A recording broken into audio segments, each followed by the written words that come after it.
Hey there, viewers, and welcome back to the Self-Made Auto channel. Technically, I have another minute, but I decided to not make you wait because I'm a nice guy. So we'll wait here for uno momento. Make sure the feed and everything looks good. Decided to not make you. Whoa! That messed up on me. I think it missed the main part, the hey there, viewers part. Hopefully not. We'll see. I will say, if you're watching this on YouTube, not during the live portion, like it's up in my video playlist, it's not live. So don't ask questions in the comment box on the video on YouTube, for what it's worth. I think a lot of people get that confused. I have a tendency, or it is my habit, to do What's Up Wednesdays, sometime between 5:30 and 6. They're not promised or scheduled because I never know what's going on. It could be like, Valentine's Day or Christmas, or I don't feel like it, something like that. I think we're all set. Internet's plugged into the Cat 6, super fast, phone's off the hook, doors locked, customers called, cars are done. Wash my hands, got a cup of coffee before everybody asks. Yeah, it sounds a bit snotty. That's probably because I have a sinus infection. I'm only on day 2 of antibiotics. Still feel like crap, but doing better. Got some amoxicillin or penicillin or something /acillin I've had to take for 10 days. Blows my mind. No sinus infection in 38 years, and then I get one this summer. And then now I've got another one. So we'll see. We'll get past it. Ain't nothing you can't fix with a little bit of this, a couple shots up the nose. Doctor did not seem to agree with that. Of course, they don't have much of a sense of humor.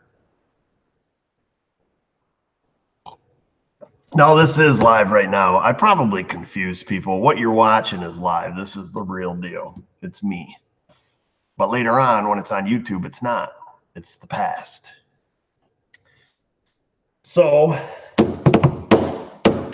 I need a snack. I don't have no dang snacks. I don't know how long I'm going to stick with you. I'm getting a little lethargic here. I think I just lost a rib. But we do have mail call, so we can do that.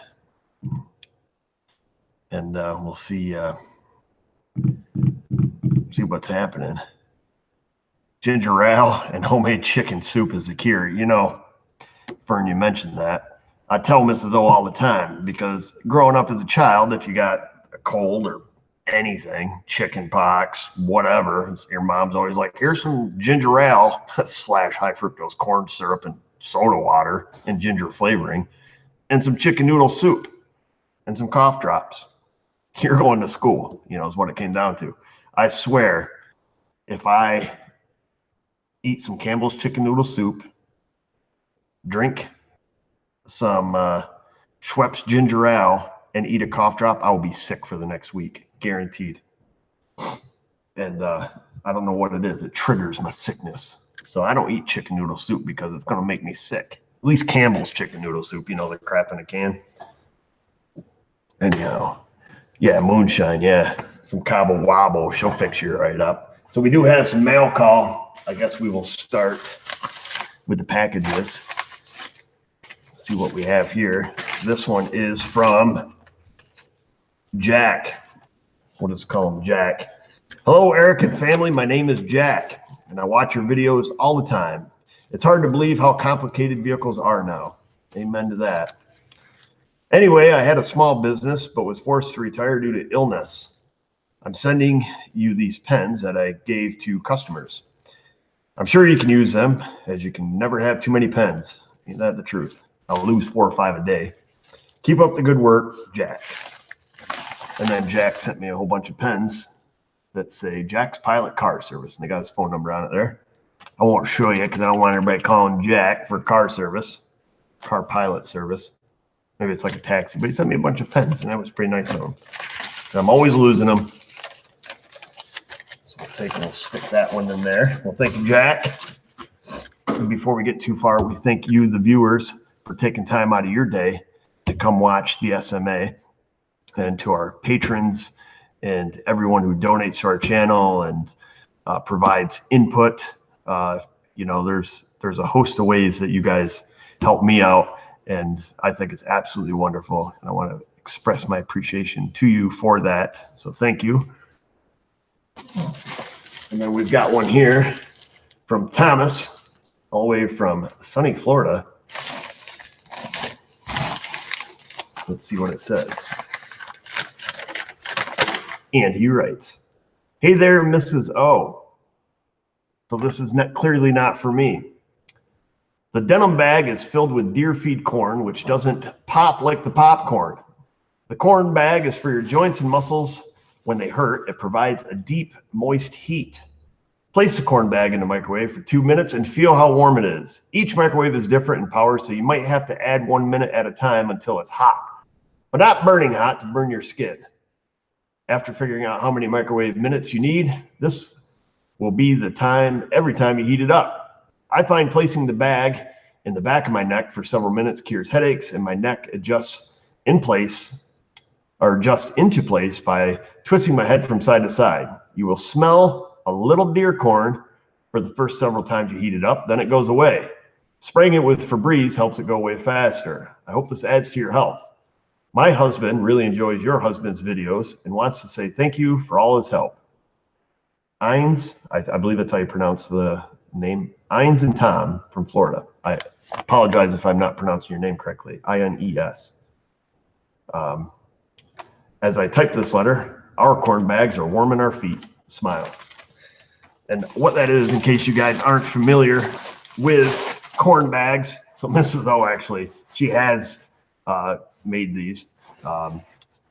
This one's made out of denim, but she uses other fabrics and fills them with corn, or I believe you can actually use rice, and then you nuke them in the microwave and you can soothe yourself with them, and they stay warm for quite some time. In case, I'm sure you guys have probably seen these. Mrs. O, she's kind of a hippie. She certainly has already seen this, and well, thank you for it.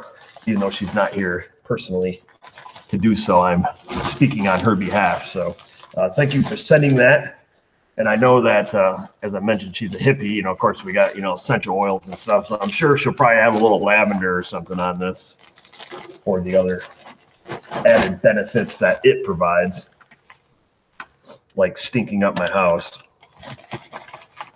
Smells like you're walking into the 1970s there, man. So that is all the way from sunny Florida. And then we have one. Let me just make sure this ain't parts. Oh, that one is. Can't show you that.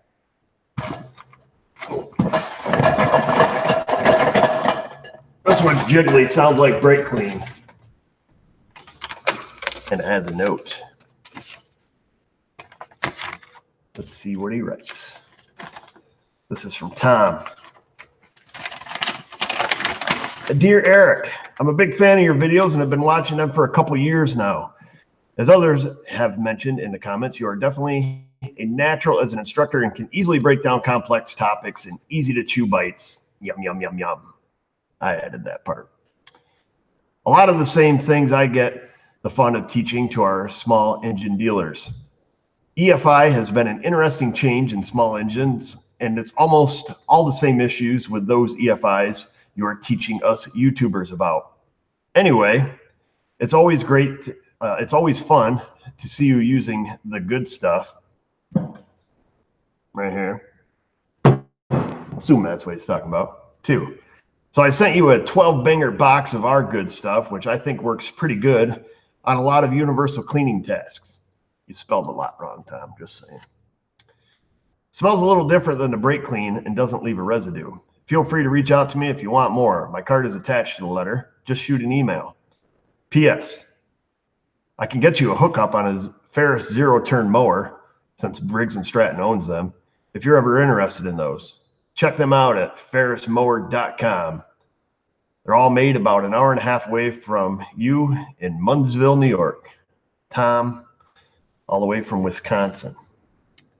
And he's a trainer, manager, and customer educator for Briggs & Stratton. Pretty cool. Well, Tom, I appreciate the offer.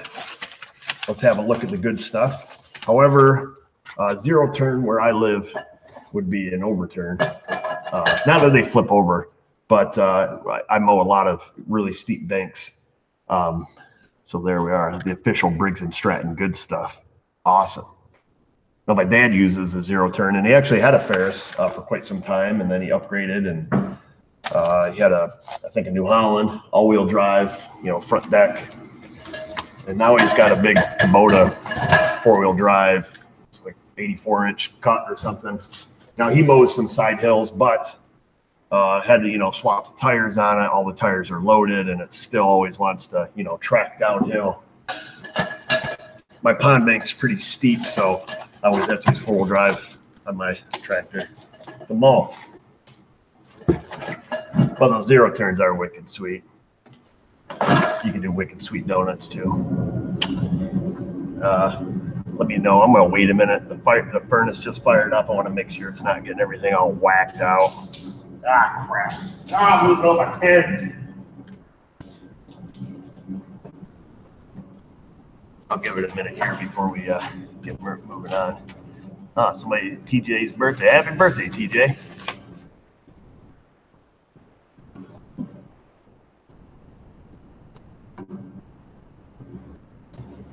Wait and see. Let me know if I can shut the furnace off if we got to.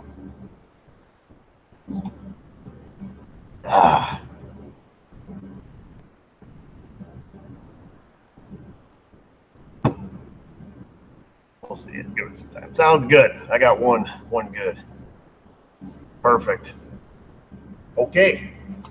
So we're moving on. This one comes all the way from Florida too. Is it the same place in Florida?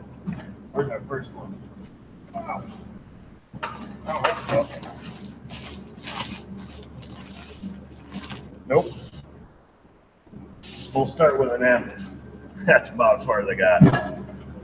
So here we go. Last package for the day, I believe. Right? Yes, it is. This one comes from sunny Florida. And he writes, Eric, thanks for sharing your time, effort, and energy. Oh, sorry, I'll start over. Thanks for sharing your time, effort, and energy are greatly appreciated. Please, whatever you do, don't change into thine. Oh, don't change a thing. I got proofread this here for a second. Don't change anything. Don't self be true. Oh, okay. Sorry. It's like old English. It's like Old Testament stuff here. Don't change, and to thine own self be true. Got it. Keep it simple, real, and keep on taking us for a shake. He goes Old Testament right to Eric. Looking forward to the meetup, but until then, I thought you might like a little shake from the low earthquake. Enjoy. Subscriber and promoter Steve, all the way from Florida. That's awesome, Steve. I'm going to show you what he sent me. And I don't know if it's divine intervention or what it is, but I walked over from the little shop over here to the big shop to grab my cordless ratchet that I left over here. And on the way walking over, I'm like, man, I gotta go get that earthquake, 3/8 ratchet, because I'm always walking back and forth. Because I, go over there, grab it, leave it over here, walking back and forth. The second I thought that, bing bong, in comes the FedEx guy with this today. Think about it, all right? There's the earthquake 12 volts lithium battery. What's up with that? Look at that. All right, am I right? So there it is. That is a pretty sweet gift and pretty sweet how it worked out. So after the FedEx guy came in carrying this little guy, and knowing that I was just thinking about it, I just started thinking Lamborghini, $1 million, Lamborghini, $1 million. Nobody came back in, but I thought I'd give it a whirl, being on a roll. So let's have a look at this thing. I haven't even seen one yet. I was actually going to order it from Harbor Freight on the internet. Still zip tied shut. Oh, remind me to tell you a story about the ice cream machine. Might be onto something. Cut towards your buddy, not your body. Ooh! There it is. Oh, he bought an extra battery. It comes with the battery. This thing feels hefty. It's like 10 times heavier than my Mac one.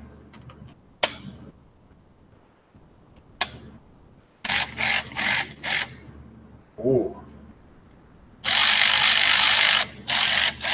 So that has like a regular air ratchet style head on it. It's heavy. I don't know if you guys pick one of these things up. Oh, baby. I can't wait to use it. Because if it holds up like the rest of the Harbor Freight stuff, it's a win-win. That is awesome. All right, well, I'll put it back in our case before something bad happens. We'll have to. I can't. You can never get in this stuff. Ooh. Could have lost a digit, but we didn't. Let's see here. Oh, man. Ooh. Need a new blade. I usually steal blades from my brother's shop because he buys the really expensive ones, the Irwins. I just buy like the cheapo brand. So I go visit him and take a blade out of his toolbox usually. Not really stealing when it's your brother. There's a second battery. This is going to be super sweet. All right, Steve. I appreciate that. Thank you. And all the other folks who have sent us stuff in the mail. Super sweet. Definitely going to put the old Harbor Freight earthquake, I was going to say earthquake to good use. That is super awesome. Can't wait to use that. Oh, well, what we got here? Dan K, he writes, "Hey Eric, why South Main Auto for a shop, upstate New York?" Because I'm on South Main Street. Plus, my dad's shop was named Sonny's, Southsony. Puts them right next to each other in the phone book. So when people are looking up the competition, they're like, "Oh, look at that! There's another shop." Back when there used to be a phone book.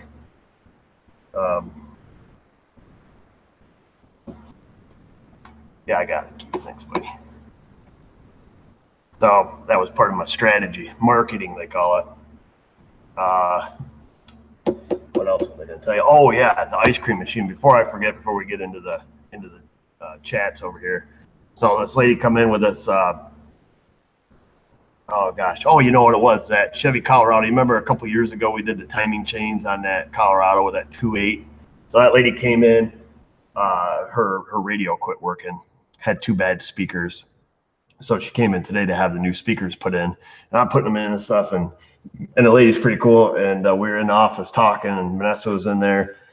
And she's talking about being like a junk collector or something. I'm like, you're looking at one right over there. You know, Mrs. O is like the biggest junk collector you ever meet. And the lady's like, "You ain't going to believe my husband dragged home this Taylor ice cream machine." And all of a sudden I seen like this glowing orb of light around her. Oh, the angels were singing. And she says, "I don't want it." And she's like, "It works perfect, blah, blah, blah. He knows how to clean it and all this stuff." And, you know, my eyes are like popping out of my head. My heart's racing. Mrs. O's like holding me back in the chair. She insists that I can't have it because she thinks I'll, you know, put on weight. I'm just saying, I got the lady's address. She paid with a check. I know where she lives. You know what I mean? Yeah. Taylor, ice cream machine, working condition, free. Oh, Mrs. O would go bananas if I brought that thing home. I mean, she never really gets mad at me, like, you know, "Go sleep on the couch," you know, that kind of thing. But I'm just saying, if I can find some way to convince her to get an ice cream machine, man, that would be like, could you imagine waking up every day, going to work, knowing you got a coffee machine and an ice cream machine? Who's got that in their shop? Nobody. SMA will. I'll tell you that. Even if it's just for, maybe I can tell her we can get it just for like decoration, you know, and then like accidentally plug it in and fill it up. I mean, it'd be just, you just stick your head under that thing and let her talk. That's what I'm talking about. It'd be awesome. Love me some ice cream. Let's see. Yeah. So that's my story for the day. I was on JC Smith's live chat. He's up in here in the chat right now. I saw this thing go by. He even knows I'm an ice cream addict. You know, this guy, he's out getting all like, I don't buy a new toolbox. I'm like, I just want an ice cream machine. I'll put my tools in a cardboard box. I don't care. Yeah, I tried the whole, you know, put it in the office for the customers and, you know, the local kids in town, but that wasn't flying. So I tried the whole charitable approach. That wasn't working. I even entertained the idea of putting in like a drive-through window. So when she's there, like, you know, doing secretary stuff, boom, drive up. People pull up, boom, $2 ice cream. There you go. Next, you know, you don't even miss a beat. You just turn around, ice cream, boom, out the window, back to Facebook or whatever it is. You know, I'm telling you, get your oil change, get an ice cream cone. Who wouldn't bring their kids here for that? That's what I'm talking about. Anyhow, I'm sure my dreams will be crushed. But just so you know, I was that close. That's the closest I've ever been, other than going to the ice cream store and actually purchasing ice cream. But and then again, I thought about how it would affect the local economy, particularly down at the Twin Kiss, down at the ice cream store, my favorite joint to go to. You know, if the ladies down there found out I had an ice cream machine, there'd be some tension, you know, between us. And I got a pretty good relationship with my ice cream ladies. You know, you get an extra couple swirls, if you know what I'm saying. So I took Keith there once. He'll attest to, you know, my ice cream ladies. They're top notch.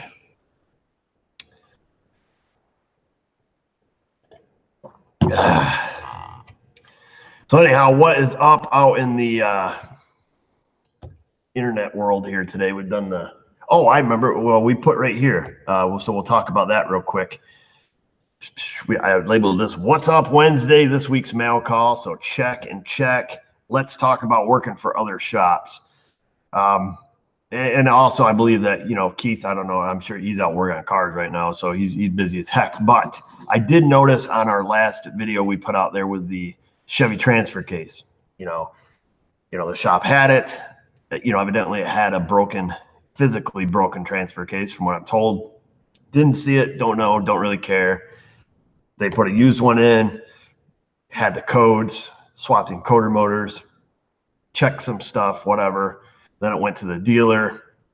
Of course, the dealer just wanted the flash program for that update, which was available. Of course, you know, it didn't fix the problem.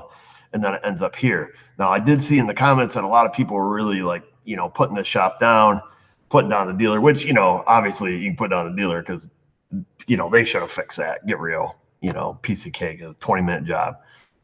But, you know, people were, you know, really kind of crapping on the other shop and asking me like, oh, do you charge double? You know, do you do, you know, whatever? Do you do all this malicious stuff just because they couldn't fix it? And the answer is no, I don't. I bring it in, I fix the car, I put it outside. I have a good relationship with all of the shops in our area, you know, and for that reason. So what? They can't fix it. You know, that's their deal. It's not my shop. I don't run it. I don't know their employees. I don't know their background. I don't know nothing. If they call and they need, you know, programming update, if they need something diagnosed, go in, diagnose it, get paid, go home. I really don't care what they do with it from that point. And that's my look on it.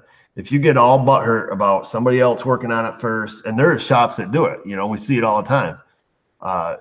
You know, oh, like, it's like you're this big tough guy, like, oh, this other shop couldn't fix it. I'm going to stick it in their rear and charge them, you know, $1,000 because they suck. You know, whatever, dude. You're not going to last long doing that. And what's the point, you know? So that's kind of my thoughts on that. if if the other shop can't fix it, I have respect for people, and I've said this before. If you're doing something, it's just as noble to admit that you just don't know. I don't know. I'm gonna stop right here instead of keep fiddling with the freaking thing, and then you got stuff all chabackled. Now you're in a pickle. I think it's better if you can just work on something to the best of your ability, and then if you don't know, you don't know. Find somebody who does. And that's always been my approach too. If I bring in a car, if for whatever reason I couldn't figure it out or couldn't sort through it, I would just stop and no charge. Here you go, Mr. Customer. This is beyond my skill set, or whatever the case may be, if that were to ever arise. So that'd be my approach. I have no problem going to work for other shops if they don't know. I don't sit there and belittle them. As a matter of fact, the one shop I go to that I frequent quite often, I've done some videos at their shop, not a ton, but 2 or 3 videos there. I have a tendency to help their guys. They've got 3 employees. 2 of them like to stick around. If I'm there or if they have time, they ask me if I mind. Hey, can I watch what you're doing? Yeah, sure. Come on.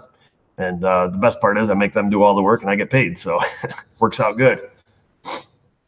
So that's my story on that. I just treat them just like any old, Joe Schmo customer. Just bring it in, fix car, get paid, move on. So whatever they do with the bill from there and how they charge their customer and whatever the initial problem was, that just is what it is. I mean, Keith deals with this every single day. That's what he does every day. He goes to shops to fix their problems. That's what mobile guys do. I'm not a mobile guy. I just, help out other shops. So, but you get hung up on that, it's just gonna play mind games with you. So, whatever. I don't know what you guys think about it.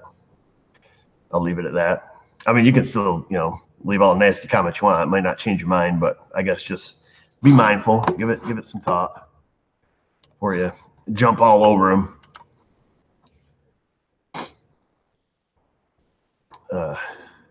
Yeah, Keith does have the right personality for that. Yeah, I mean, when I go to shops, Keith and I are, we're like 2 peas in a pod. I go to the shop and just, go in, talk to the owner, fix the car, you're out of there. Don't let it get to you. Oh yeah, Chris, you're onto something there. Have the Taylor ice cream machine for the meetup. That's kind of like a necessity. Because if I promise you guys and I didn't hold up my end of the deal, that would make me a liar. Nobody likes a liar. I'll give that some thought. Take Keith deer hunting. I don't know. I don't think he'd sit still long enough.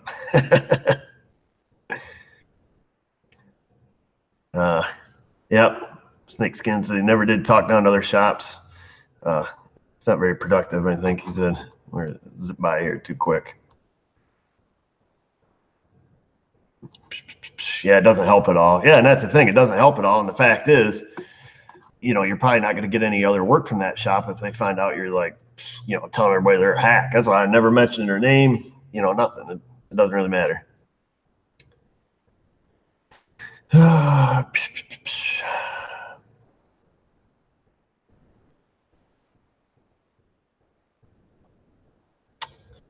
What do we got here?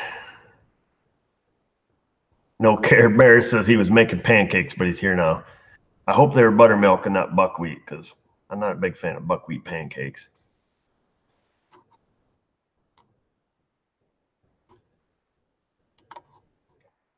Yeah.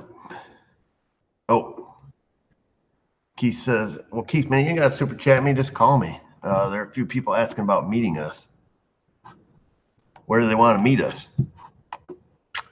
Keith and I are going to Syracuse this weekend to the big event up there. Let me see if I can give you guys a link. Boom, there's a link. That's where we'll be Saturday.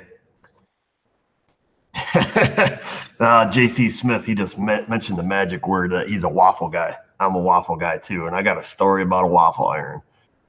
I don't know if anybody wants to hear it, but perhaps I've already told it. It's kind of one that hits me right in my feels, and it's one that's probably best not mentioned on YouTube. Oh, Andy Mechanic's up in here. Probably up here with all his girls. don't know if you guys watch the Andy Mechanic channel, but he's always got a bunch of chicks on there.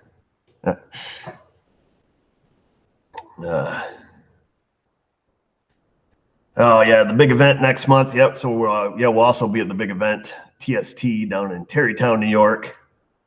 We'll be down there too. Oh, there's Andy Mechanic. I see him just come across the screen. Oh, the waffle story. Well, yeah, it brings pain to my lower region when I think about waffles.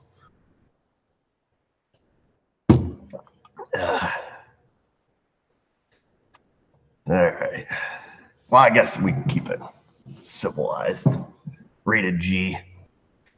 So, page not found. Really? The page not found. You know what? I think for some reason that should be good. Here, let me get rid of the HTTP. Let me get rid of some other stuff here on there. You can just go to www.atseshow.com.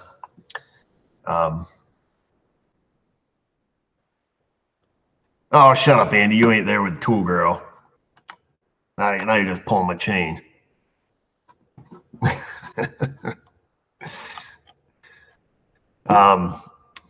Yeah, no, so the deal with the waffle iron. So after Mrs. O had her third baby, when we first got married, she wanted to have like 6 or 8 or 10. We're gonna have this huge family, you know. After 3, she said, "Stay away from me." So I did, and I always wanted a waffle iron, you know, because I like waffles better than pancakes. And so the deal was, she likes to swing deals. If I went and seen the old doctor, if you know what I mean, Dr. Schnipp, who makes it so you can no longer procreate, she would buy me a waffle iron. And that, ladies and gentlemen, is how I got my waffle iron. Made the deal, went and saw the good doc, who was cracking jokes during the procedure, which is, you know, a little uncomfortable. Did a good job, I assume, because everything's still there. And after that, boom, we left the doctor's office, went right to the Walmart, got me my waffle iron. So it brings back some memories every other day or so when I make the waffles, because I eat quite a few of them. I got a little waffle iron, and we got like this little bond. So that was a good deal. It was a good deal because, you know, either the dude can go or the girl can go, but it's so much more easier for the guy to go because the girl, it's pretty invasive surgery. When a dude goes, it's like 15 minutes in and out. You're out $1,600 and you're on your way home, and you're waddling for a couple of days. And now I get waffles. So think about it. I should have worked a deal with a frickin' ice cream machine, but it was in the summertime and I wasn't thinking. But no, they don't they don't just chop it off, for crying out loud. It's a vasectomy, not a neuter job.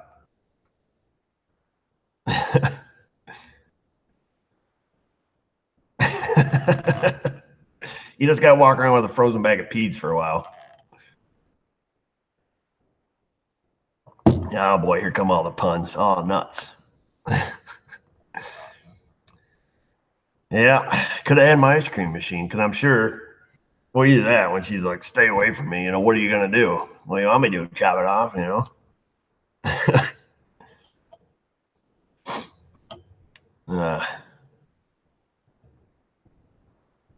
Yeah, see, JBI, he gave the technical thing. They chop out a little piece like this, and one little burn and one little knot, and boom, you're out of there. What do I do with the ladders behind me? Oddly enough, I use them for reaching places I can't normally reach when I stand on the ground. That's about the best description I can give you.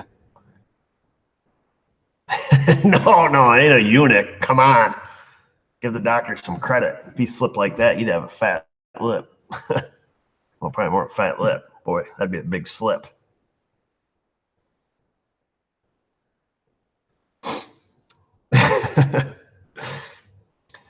Oh, Let's see. I'm burned. I knew you guys would have a heyday with it. I wasn't even going to tell you my story. Have I ever tried the lug ripper? I haven't, but one time when I was down visiting Keith, there was a shop there that had it, and I saw it, and I fell in love with it. And I actually thought about buying one. I haven't had a need for it yet because I've always used, the twist sockets. But it does look like a pretty impressive tool. The Austin Powers Swedish machine. It's not mine, baby, I swear. One receipt for Swedish made. Oh, man.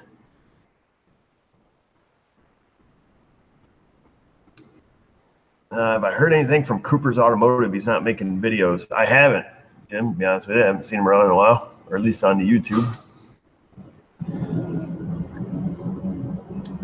The Blazer O2LS says the lug ripper is great when you need it. Most of the stuff I work on, by the time the wheels are stuck on from crappy wheel nuts, usually the car's a rot box. I'll just take the torch, blow the wheel nut off, pop a new stud in it.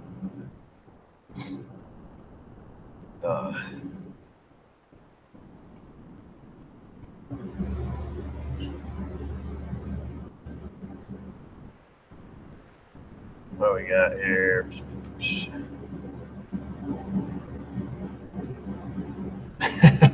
Colin says, how about we pretend we got the ice cream machine through the mail? So maybe that's what I can do, is I can meet somebody local. We'll go to this lady's house. We'll get it for free. I'll give you some money. Boom. You deliver it to me in some kind of fake undercover delivery service. Make some kind of sign on the side of your truck. Boom, drop it off. And I'll be like, oh, I got to accept it. It's a gift. More one way to skin a cat. Thinking you guys are onto something.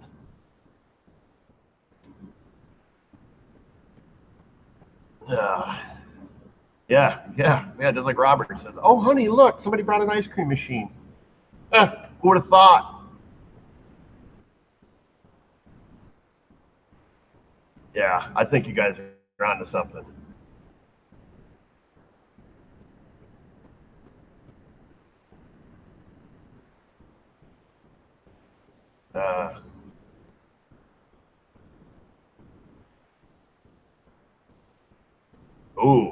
So Danny Brown, he's going with the blackmail approach.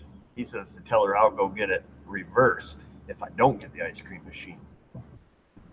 Well, Danny, I don't know if you're married or not, but I'm 99% certain that wouldn't work, because they have the power, you know what I'm saying, to a certain degree, in that department where you would want to utilize that specific tool, if you know what I mean.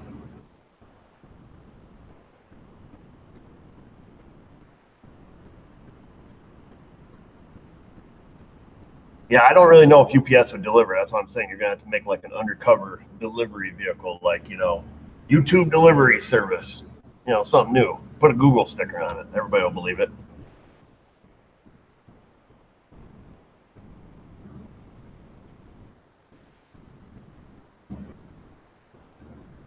Let's see. Jimmy S says he's got to do knock sensors on a GM 60 V8. Well, Jimmy, get the factory ones. Also buy the sub harness that hooks to them, because you're likely going to find that they're junk, all rusty. And there should be a TSB on it where you build a little silicone dam. But to be honest with you, I just take the rubber caps, seal them, and stick them on. That's your free tip. Free tip Friday on a Wednesday.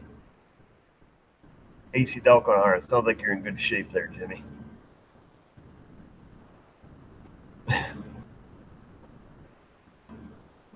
You didn't miss much, Al Gore. We were just having some discussion. Let's see.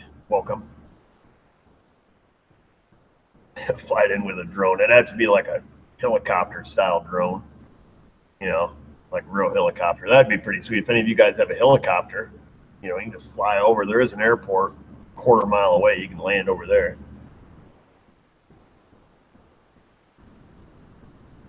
get the Snap-on. Oh man, we can get Neil the Snap-on guy on it, and he can have a Snap-on machine ice cream giveaway. Whew. I think there's a lot of ideas floating around here. Hopefully Mrs. O is not watching on the live stream on her cell phone, which I doubt she is. Yeah, wow, yeah, you miss Waffles if you're just joining us. How much do they cost? Taylor ice cream machines are stupid money. They're thousands, even for a good used one. Yeah.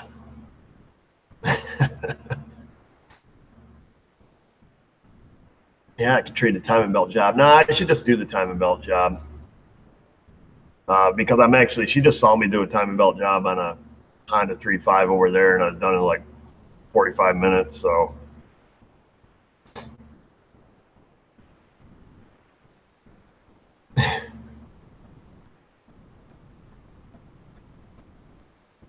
let's see.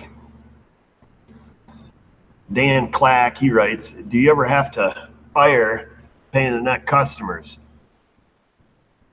So that's a good question. I suppose every shop has a customers, maybe plural, that are a pain in the neck, ones you just don't want to deal with. I can't say I've ever fired any, but I have elected to not work on some people's vehicles simply because of their demeanor. And I just tell them straight outright, I'm sorry, but it's not a job that I'd like to have. I'm not willing to work on your car. Bottom line, I can say that. It's my business. I don't get mean to them. And I'll give you an example. So it typically works out like this, or at least every time it has worked out, it's been a similar situation. You get a new guy comes in, new guy, new gal, whatever. They come in and they start giving you the story. I went to this shop. I went to this shop. I went to that shop. So they've been to 8 different shops in the area, and all they do is sit there and badmouth the other shop. And they put my tires on and they had 38 pounds of air in them, and it's only supposed to be 35. I'm never going back there. I'm talking petty stuff like this. I went to such and such a shop, and they said I need a wiper blade when they did my inspection, and that wiper blade lasted 4 more weeks. Can you believe they said that to me? And I went to this shop, and I'm gonna sue this guy. And so I let them ramble on, and they tell their whole story, and then they tell me what's wrong with their car, and then I just tell them that I'm sorry, but I'm going to elect not to work on your vehicle. Personal preference, move on with my day. It's simple as that. So I don't fire them, but I do choose them if need be. I hope that makes sense to you. So just because I don't want to be added to their list. I'd rather be the guy that declined working on their car than the guy who told them that, you need 2 teaspoons of power steering fluid or whatever. They're the people that there is no pleasing them.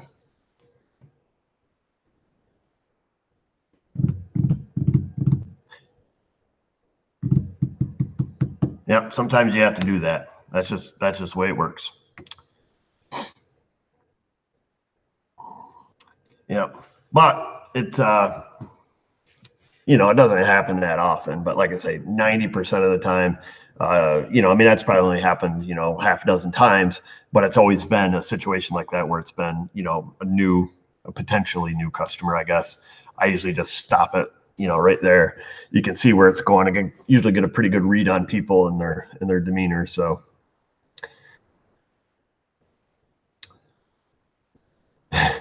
Did the train load of brake cleaner arrive? No, I was just joking about that. It wasn't a train load. It'd be super sweet though. Like just pull over and roll out a hose, fill up my tank. Yep, some people are never happy.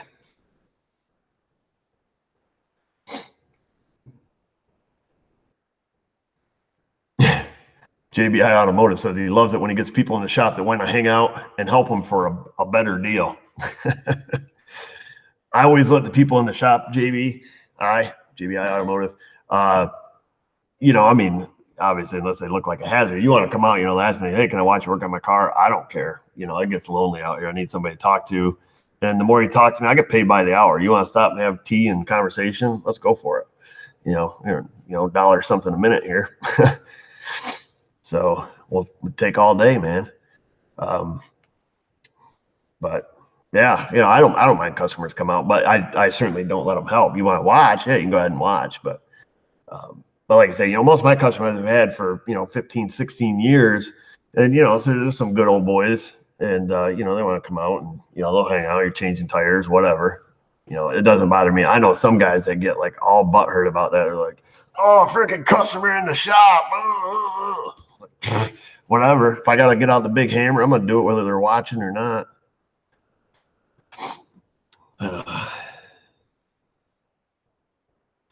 Let's see. Work on stuff says, I smell coolant at the front of my GMC Sierra with the fuel efficient 6.2 liter. That is slightly more fuel efficient than the 6.0.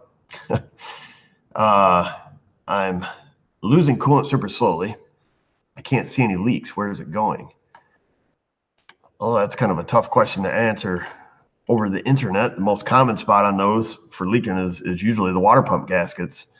They use those rubber impregnated, aluminum framed gaskets. I don't really know how to describe it. A lot of times that I'll see those and on the 6.0s where they'll actually wick and it will just follow the crack of the timing cover down. And usually it's laying right on the crack of the, front of the oil pan, and very rarely will ever make it to the ground. If you're adding to it and you're losing it, I would look for the, I call them snail trails, look for the snail trails, the orange ones from the Dexacool. Usually it's a telltale sign. Typically you can see where it's leaked and dried, and it'll leave, white or sometimes orange colored snail trail when it starts to build up over time. Of course, with the radiator shroud on there, sometimes it's difficult to see, but you can look to see where the plastic tubs are crimped onto, the core of the radiator. Assuming you're smelling it up front, I'd be checking that pretty heavily, or the quick connects on the heater hoses on those things leak. And that's about all I could think of right offhand. They're very similar leak spots to the 5.3s and the 6.0s and the 4.8s. They all kind of leak in the same spots.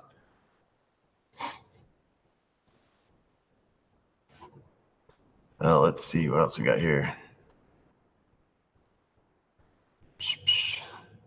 Alvaro writes, ever since I swapped my 98 Elantra from auto to manual, it's been using more oil. Could this be because of engine braking, leaving it in gear coast downhill, or is this just a coincidence? That is a good question, because that would be one of the variables.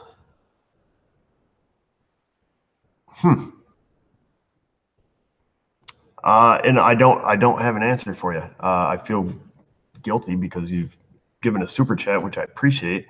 And it doesn't guarantee I can answer your question, but that would be one of the only variables. If you had like valve seals leaking and, you're doing, engine braking, you're going to have high vacuum. So yeah, potentially, I would think that would be the only difference. Perhaps you could answer your own question by not engine braking, just drive it, and, when you're, going downhill to, pop it neutral instead of using, using engine braking. So if you're thinking of, higher than normal vacuum, that would be on an automatic. You got your PCV system, the valve seals, it could be pulling it past. So yeah, all variables. But, like I said, you could test that theory out yourself by not using engine braking. Hopefully that helps. Where are we at here?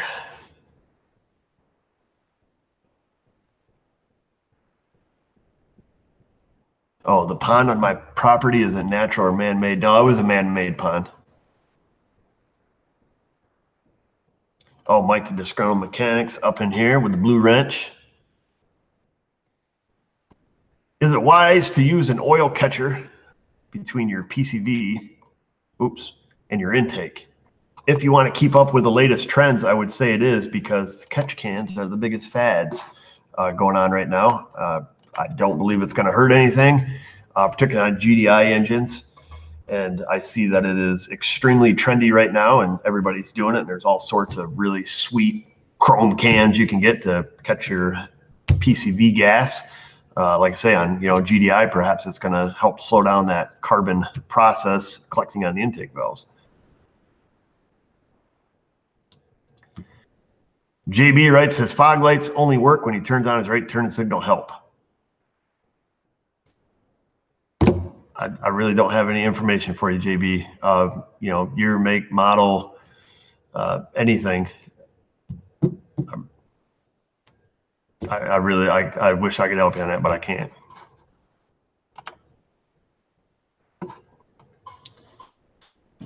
We need, a lot more information. And I think what I'm going to be doing, so that brings this up. So JB asked this question about his fog lights only work when he turns his turn signal on. So there's a lot of things, I'd want to know, year, make, model. Of course, we'd have to look at a wire diagram, see how they're related. Are they sharing a ground? What's the story there? Is the fog light switch perhaps up on the stalk, on the turn signal stalk as far as turning it on and off? There's lots of variables there. What I'm thinking about doing is just setting up a What's Up Wednesday, email account. So perhaps when we have some more of these in-depth questions or questions that, are going to require, a tad bit of research, I'll have, you guys send your questions into that email, and I'll pick a few out throughout the week and kind of look at those. We can pull up, diagrams, or perhaps I can help you a little bit more in depth than what we can on here, because with 1,200 folks watching and the little chat over here going all zippy zap, sometimes it's hard to answer stuff right off the cuff like that, because a lot of stuff, even in that case, we'd have to open up a wire diagram. You can't just go shooting in the dark and cleaning every ground, because who knows, is it G101 or G110 or G110, or you know what I'm saying? And are they related? Is it plausible? So a lot of times that's the best way to handle that. Mike says, may have missed it, but were you taking Mrs. O for Valentine's Day? No, we're not doing the Valentine's Day thing today, Mike. There's always too much going on Wednesdays in general with the kids and stuff like that. So we'll take care of that, like this weekend or some other time. Don't get too hung up on it. Every day is Valentine's Day with me, baby. That's what I try to tell her. Like, pfft. So in the future, like I say, if I get back to, I get sidetracked. I'm like a dog, squirrel, the way I go off on my tangent. And I'll get the email set up and I'll notify you guys of it. So that way there we can kind of pick and pull from that. But a bit of that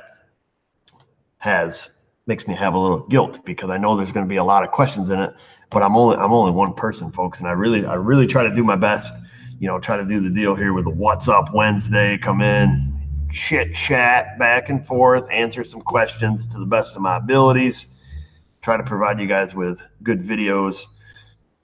And, I just do the best I can. So if I don't get to your question, I don't want you to be like, I hate that son of a, you know what I mean?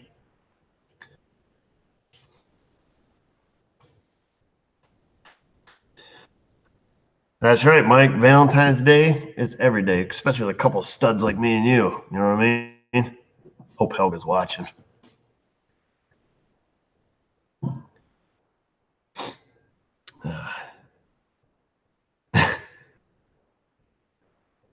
Actually, got some syrup behind his ear. Must be his, no Care Bear, must be his pancakes are done.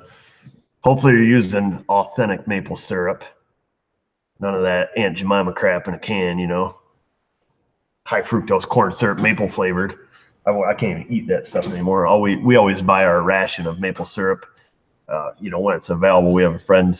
There's several people around here that make maple syrup, but one of our friends has a sugar house and makes the maple syrup. So you have to get signed up before maple season and get your allotment. So we usually buy 6 gallons to get us through the year, and then that'll get you to the next maple season. So, but boy, when you get down to opening that last gallon, you're like, real careful with it.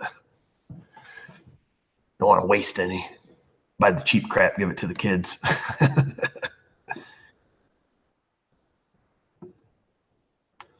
Let's see. Eric, Sophie with me said, Happy Valentine's Day to you and your girls, and your son, especially your doggies. So I have one girl, Trinity, and two boys. So, but I catch your drift. So happy Valentine's Day, Sophie. Thanks for watching with your pops.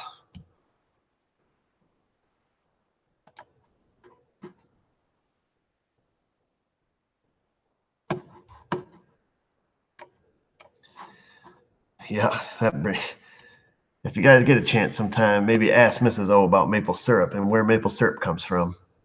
She hates it when I tell this story. Because one day, I don't even remember when it was. It was quite a while ago. It was a long time ago. Because we've been married like forever. Me and Mrs. O were talking. Perhaps we're intoxicated at the moment, legally. Just saying, just throw that out there. And somehow got talking about maple syrup.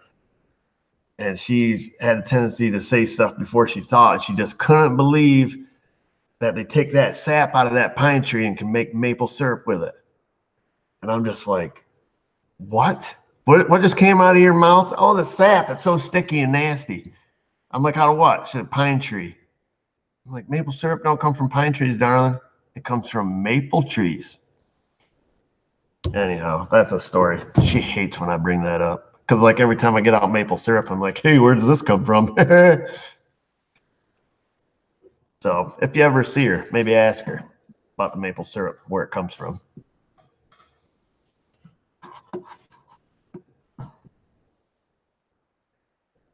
So, yeah. How did I meet Mrs. O? Oh, a long time ago, way back in school. Yeah, that's how you guys get a kick out of that. That beats my waffle iron story.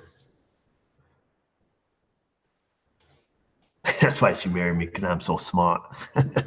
Now I just use my context clues. Maple syrup. Pine tree.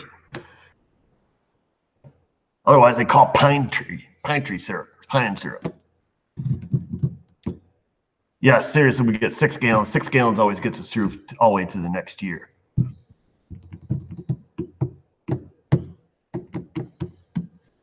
But I think maple syrup this year is like, I don't know, it's like $50 a gallon. Somewhere around. It's usually around 50 or 55 a gallon, something like that. It's good on ice cream. It's good on everything.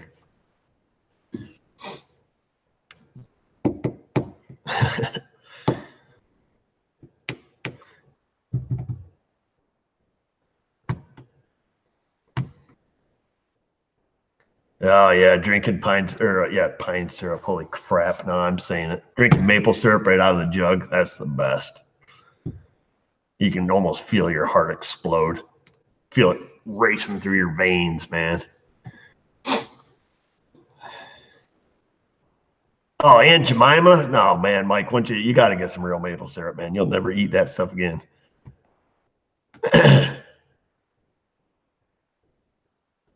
Half a gallon in a month? Yeah. Well, I got 3 kids.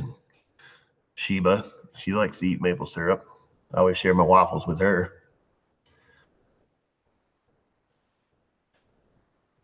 Of course, Mrs. O, she don't indulge into the maple syrup like I do. But man, it's good stuff. And you just think about it, you're like, it's from nature, Who do you trust? The high fructose corn syrup factory or God? You know what I'm saying? It's nature. So can't be bad for you. Of course, there's also, the other side of that coin where people are like, well, poison ivy is natural too. Go eating that. Well, duh.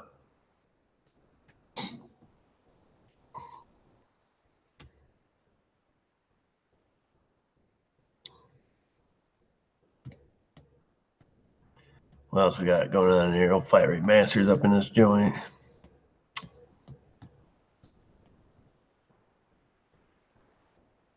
Oh yeah, Super Troopers. Yeah, that reminds me when they had their maple syrup chugging contest. Oh man, what a great show, Oh yeah, I had this customer bring me a pie. Duh, I got pie Will you guys wait here just 1 minute? I totally forgot. I'm sitting here. I'm dying, man. I am hungry as a banshee. I got some pie in there. I'm gonna get a piece. You guys wait right there. I'll be right back. Apologize. I usually don't like to run away. Be right back.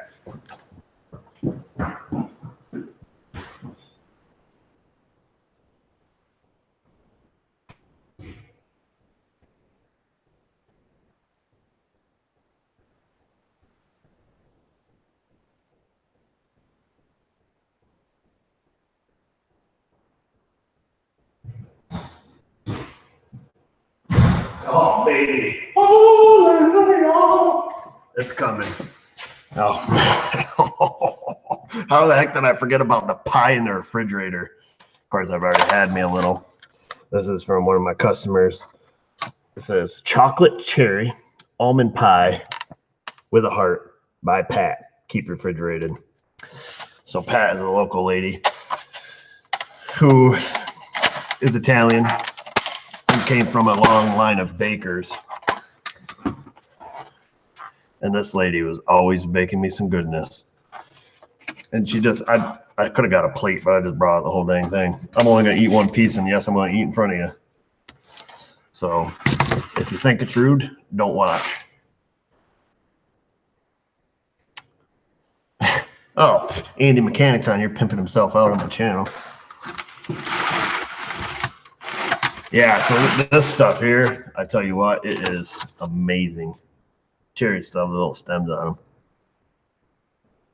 them. Yeah, it looks awesome. It tastes even better. I mean, this stuff is like, it's like the crack of pie, and I don't even do crack. Oh my gosh, it's so good. I'm gonna have a hard time not just eating this whole thing. It is so freaking amazing. But this lady would, so I fix her car, you know, all the time. And I would trade her. This lady, I trade for food, because if she comes in, she's like, "Oh, I need a, you know, a headlight or whatever." Boop, I put the headlight in. She's like, "How much?" I'm like, "It ain't gonna cost you nothing." Bam, apple pie next day, guaranteed. Never charge this lady.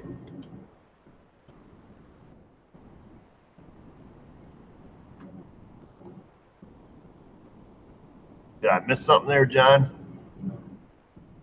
He says a $5 super chat don't mean shh, I guess. I really hope I didn't miss something there while I was gone, buddy. Does Fat Pearl ever come to work? She used to. She likes to just stay home now.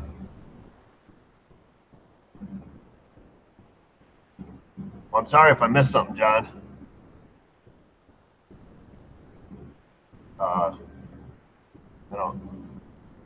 I don't see where it was. I apologize if I did. If you send me your email, I'll gladly send you your $5 back. If that's what this is about. Hopefully I didn't super chat up above. I don't see any super chats on the screen. Yeah, I don't even, we should just turn the super chat thing off. All right, Andy. Take care, buddy. Stay out of trouble. You know what I'm saying?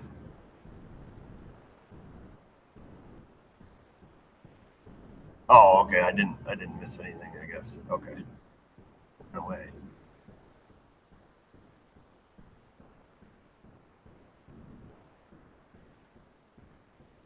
Yeah, I don't know. I don't mean to be causing problems here.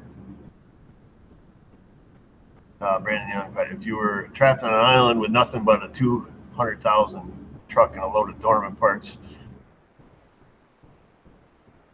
you're trapped on an island with nothing but a 200,000 mile truck and a load of dormant parts, which truck would you pick? I don't know. Probably GM.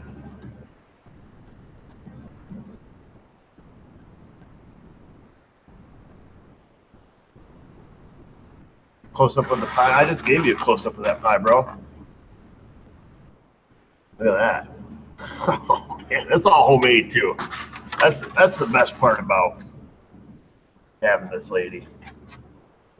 And if you did like a big job, it was nothing for this lady to bring you down full blown steak dinner, ready to roll at 5 o'clock. She'd call and be like, honey, don't be, going home for dinner.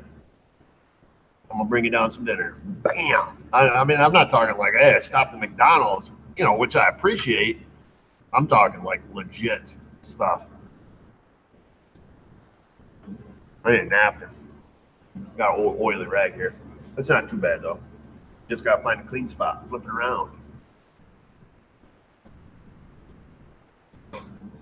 And then she also makes my favorite thing this lady always made me. She moved out of the area. Well, she still comes here because she says, I'm moving. Her and her husband moved. And she said, I ain't changing my barber, I ain't changing my church, and I ain't changing my mechanic. So she drives like 40, 50 miles to come here now. But hey, whatever. No, Mrs. Only got to worry about Pat. She's an older lady. And she's married. And I'm married. Uh, oh, yeah, Mike. Helga's got some competition with Pat. I've known Pat a lot longer than Helga. These two if Pat and Helga ever got together, it would be a showdown. But I'm just saying, this lady makes me this macaroni and cheese. And when Pat brings you in something to eat, and if she tells you, honey, you shouldn't eat this, it's not good for you, it's going to be amazing, and it will likely kill you. So this macaroni and cheese she makes me has like a stick of butter, has bacon in it, plus you use the bacon grease in it. This stuff, legit, I can only eat like a bowl like this size. Like if this was a bowl, not a bushing driver. I eat a bowl like that size, and my heart is like, I'm sweating, my heart's racing. And part of you just wants to keep eating more, and the other part of you says, you're gonna die. Stop eating this stuff. It is so dang good. I'm not gonna lie.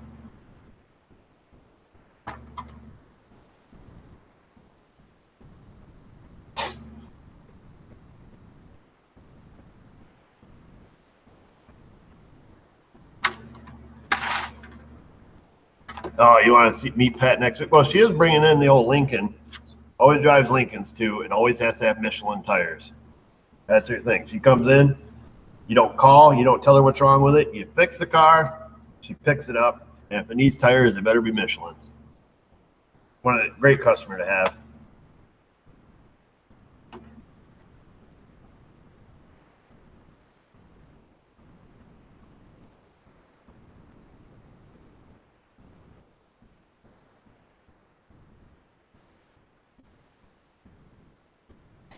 Oh yeah, yeah. It's like Helga's baked beans, the Jack Daniel's baked beans from Helga's Pennsylvania Cooking. If you haven't made them or haven't had them, you better. If I had the baked beans and the Pat's macaroni cheese, you're sure gonna have a heart attack, and you better be taking some Prilosec.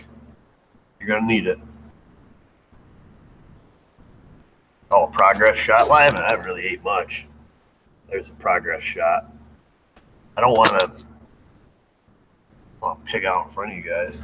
I totally forgot I had this. Could you imagine how heartbroken I would have been tomorrow? And this lady brings me homemade bread. Yeah, those beans are amazing. It was so good. First, the Harbor Freight, Ratchet, the pie I forgot about.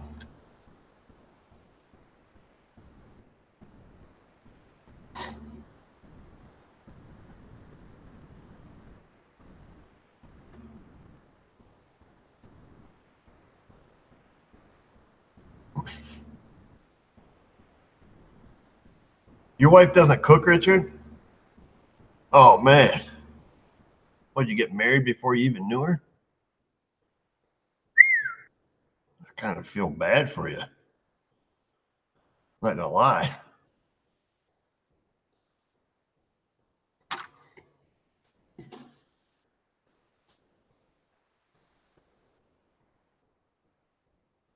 Why am I so aggressive when working? What do you mean? I wouldn't. I guess I wouldn't consider myself aggressive. Yeah, I know my wife's gorgeous. Duh. No, I'm just kidding. Thank you. I mean, I'm not kidding that she's not. I mean, I know what you mean.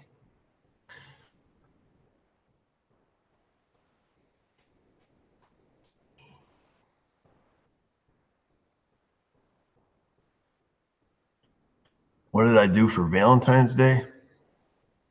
I woke up, hugged my wife, gave her a kiss, told her I loved her, told her Happy Valentine's Day, and then ate breakfast and went to work. Al Gore says he's got personal chefs. Probably all drive big SUVs too. It's common for men to cook dinner now in this generation. Well, we won't get all started on that, Kevin. And I'm not saying that it's not normal. I mean, I cook dinner sometimes for Mrs. O. Sometimes. But I know what you mean. I'm not into the whole new generation stuff. Not saying that men can't cook dinner, because obviously anybody can cook dinner, but you can take that whole topic like on a real wild ride.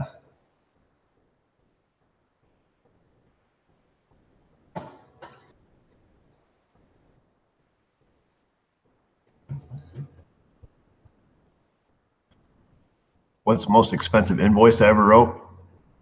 I don't know, when I worked for my dad, you'd write invoices for, 20,000, 30,000. Depends on what you're doing. I throw my tools when I'm done with them. That's why I'm aggressive. I don't throw tools.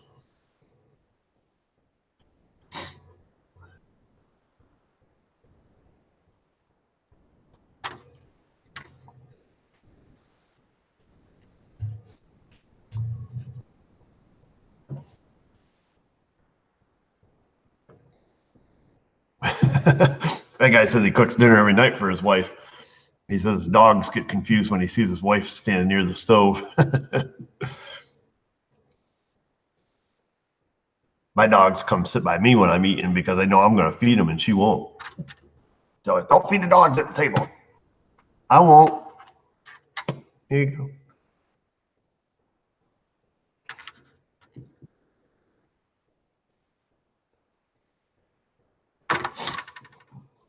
No, I'm not going to eat the whole pie.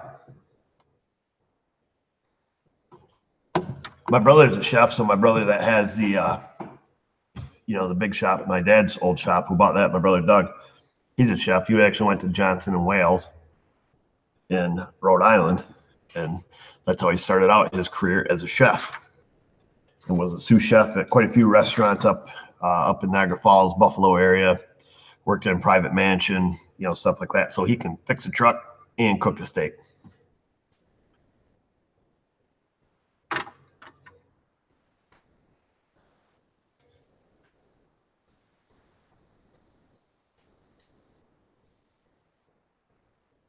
What's my opinion on aftermarket versus OE parts? What's my pick? My own personal stuff drum, I use all OE parts. Whether I'm doing whatever, brakes, even oil changes, on my truck, I buy factory filters. It's a hard sale for customers. Give them the choice. Usually parts are 3 times the cost. So, but there are some things I won't deviate on. There's just no leniency. If I'm doing, heater core, if you don't want the factory heater core, I don't want the job. There's stuff like that where I draw a line.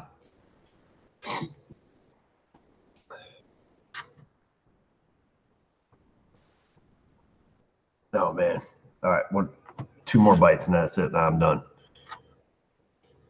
Do I ever get YouTubers stopping by causing headaches? Well, I don't know if they cause headaches, but they do stop by. I had a guy stop by and pulled up here a semi the other day. Like, comes in, Jake Braken. Comes in and say hi. How many tools do I think are in Sonny's pond?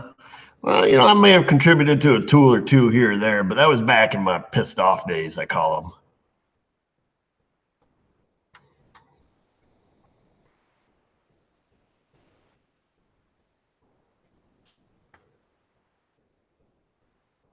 Tuber says my car sounds funny. What's wrong with it? Could be muffler bearings rattling around. That'd be my best guess.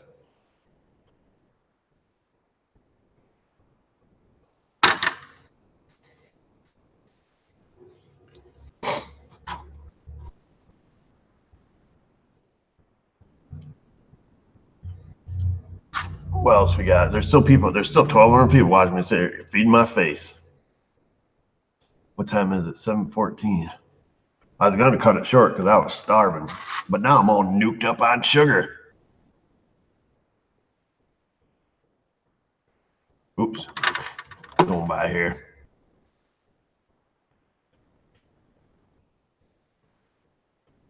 When's Doug going to make more videos? I don't know. I wish he would. The limp dog bone said he's never seen me with my cell phone. Wondered if I even owned one. Of course I do. Camouflage. Did the dip that myself. Hydro dipped it. Camo. So yeah, I have a cell phone. I always use that. What was that show on? It was like Dr. Doolittle, where the girl was like, "What am I supposed to do without my cell phone?" I always say that whenever I can't find my cell phone. I watch too many shows.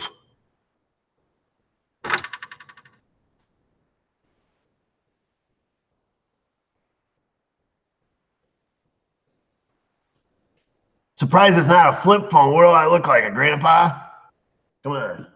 It's a smartphone. Makes you intelligent. Yeah, no iPhone, man.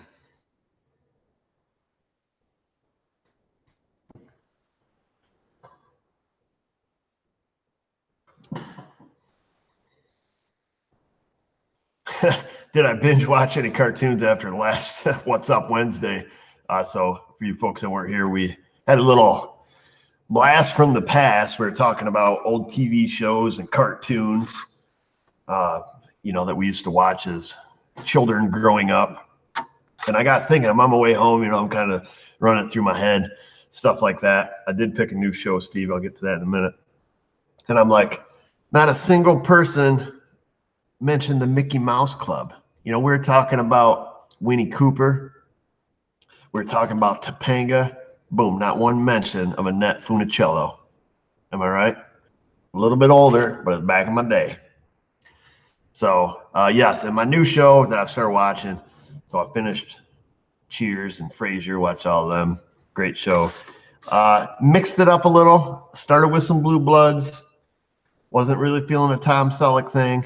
So I switched over to NCIS. I'm 3 or 4 episodes in season 1. Watching that now. It's got me hooked. Space Ghost. Now we're going to start bringing them up. Yeah, see, Robert, he remembers Annette Funicello. M-I-C. See you real soon. Remember? K-E-Y. Why? Because we like you. M-O. Come on, guys, sing it. Nothing?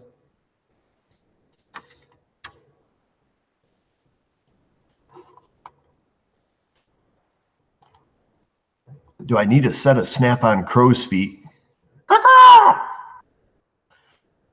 I have 6 sets, both metric and standard. How the heck do you have 6 sets of Snap-on crow's feet? I have 1 set of Snap-on, or not Snap-ons crow's feet. I have 1 set of crow's feet. If I were to purchase another set of crow's feet, I would buy the straight ones. Mine are, like flare nut, and sometimes I need them straight, so I just chop them off. But yeah.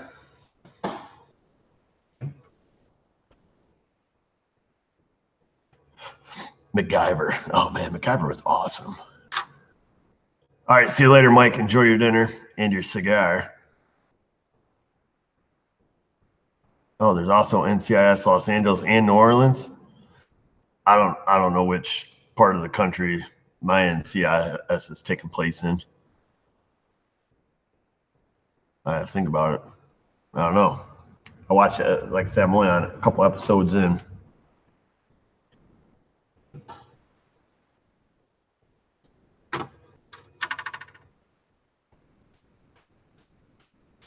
Is being a Napa center good?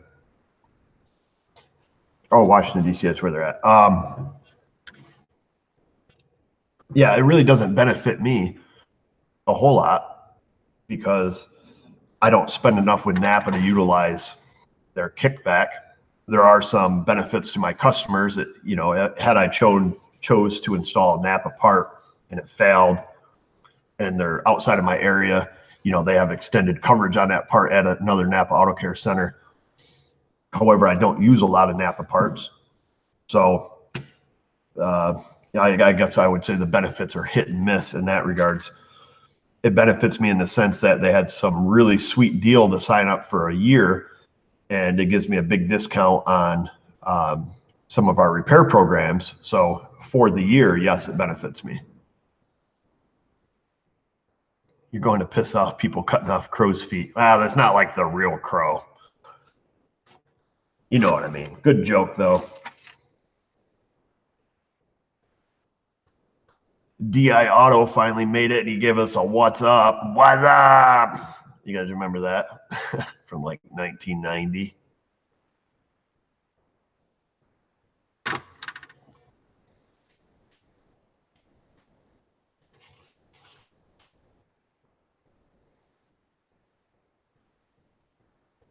Jim says his daughter went to Keuka College. It's a beautiful area. It is. My sister went to Keuka College.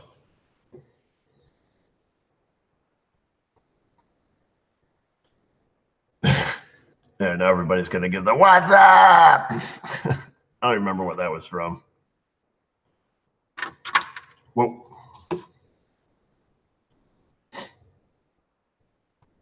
Holy smokes, Roger Parent, he writes, I accidentally bought an 03 Civic and the block needs to be decked and the head resurfaced.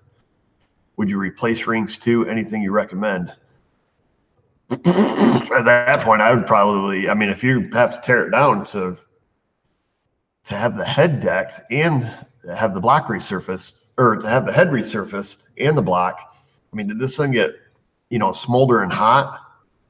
Because that's the only time I've ever seen that happen. When I pulled the head off my old red Civic, that thing was warped 16 thousandths, but it also got drove for 15 minutes with a temperature gauge pegged on hot.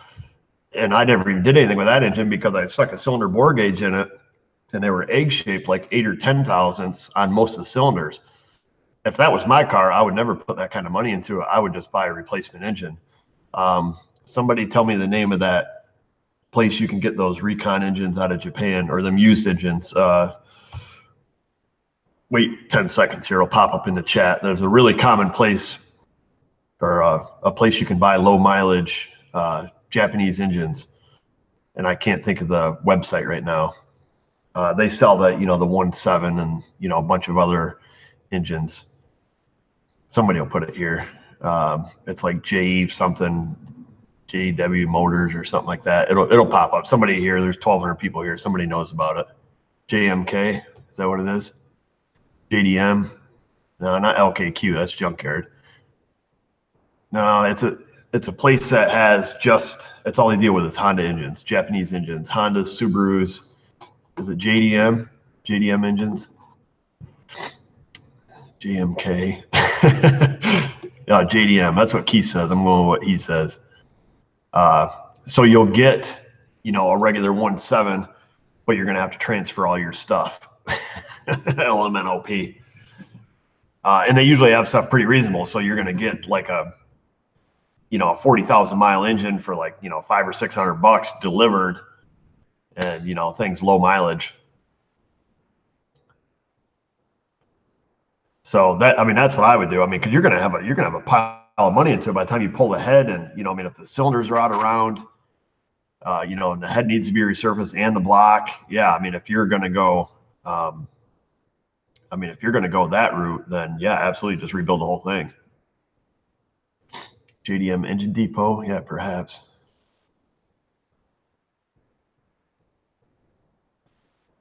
I don't remember. I do remember him calling them when I got my Civic to ask them about their process and, what their engines and stuff were before I fixed mine. Step away from the pie. Do I listen to the radio at work? I do. I rock out on Pandora all day. Today was classic rock day. And they were doing like a AC/DC marathon. We were getting the let out with Led Zeppelin. It was a pretty awesome day. I had the volume up pretty high most of the day.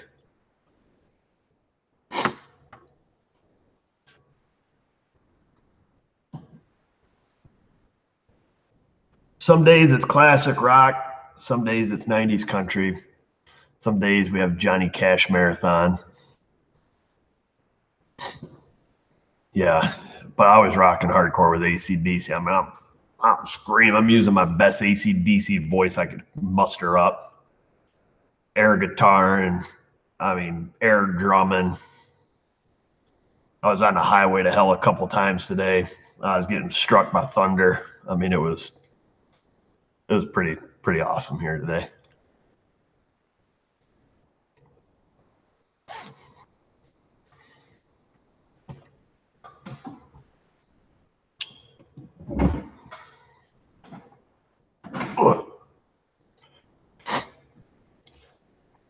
Yeah. Oh man, you guys are mentioning all the songs, man. I'm like,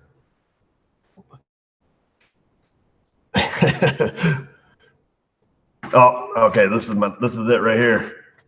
I'm gonna put the lid back on this thing. Dirty Deeds Done with Sheep. Now I'm never gonna listen to that song again and not be able to think of that. Dirty Deeds Done with Sheep. That's hilarious. What was I listening to the other day? Was it who? Gosh, I got to think of the song now.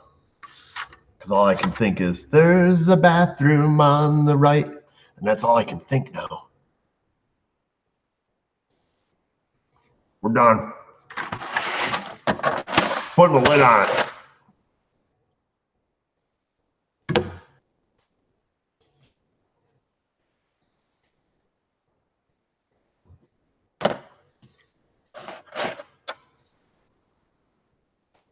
Spark plug defouler to fix a PO420.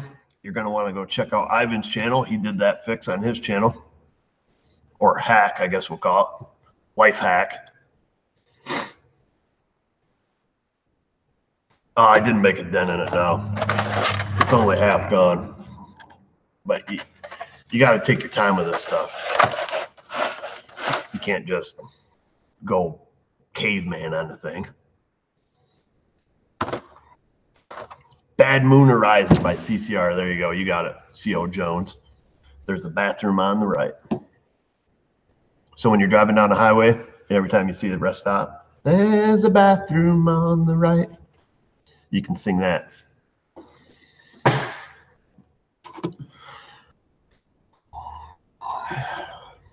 Is AES Wave the best for diagnostic equipment? I would tell you this, will call them, and that's where their strong point's going to be, because you can call them. You can call there and be like, talk to Carlos. Hey, Carlos, you know, you get a real live human.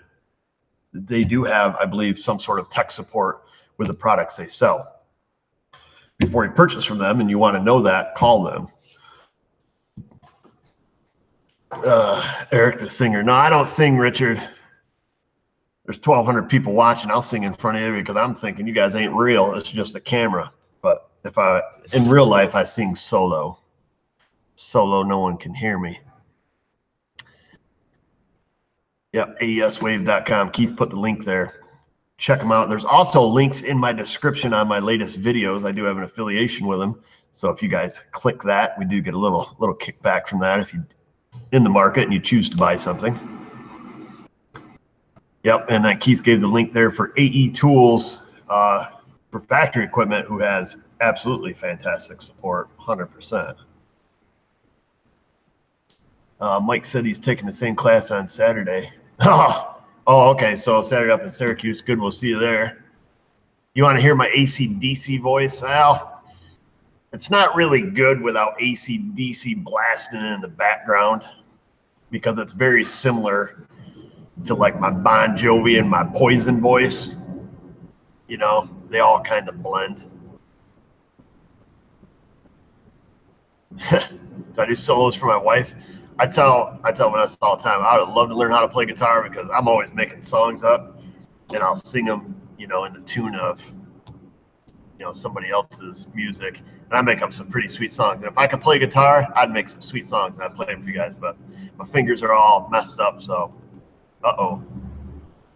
So whose food are you eating since it's not mine? We're busted. Helga's up in here. I'm sorry, Helga. We did say how fantastic your beans were. I directed them to your channel so they could watch how to make the baked beans. But today we're eating the food of your nemesis. So this is from my lady Pat, and she leaves a sweet little note on it. And this is some pretty bang out pie right here. I'm not gonna lie, it's some good stuff. If you feel that you want to compete with this pie, feel free to drop a pie or two off, or a steak dinner. Just saying. And I'll put it on What's Up Wednesday. We'll eat it. We'll assess it. You know what I mean? See you next Wednesday, Mike.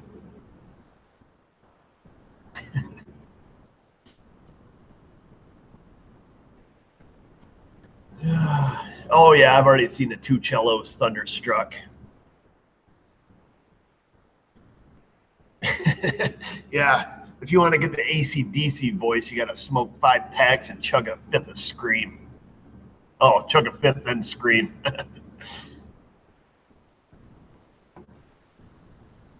Yeah, Weird Al is pretty awesome.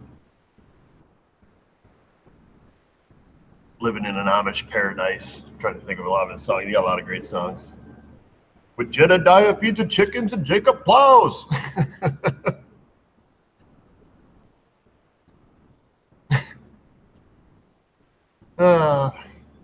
Even Ezekiel thinks that my mind is gone.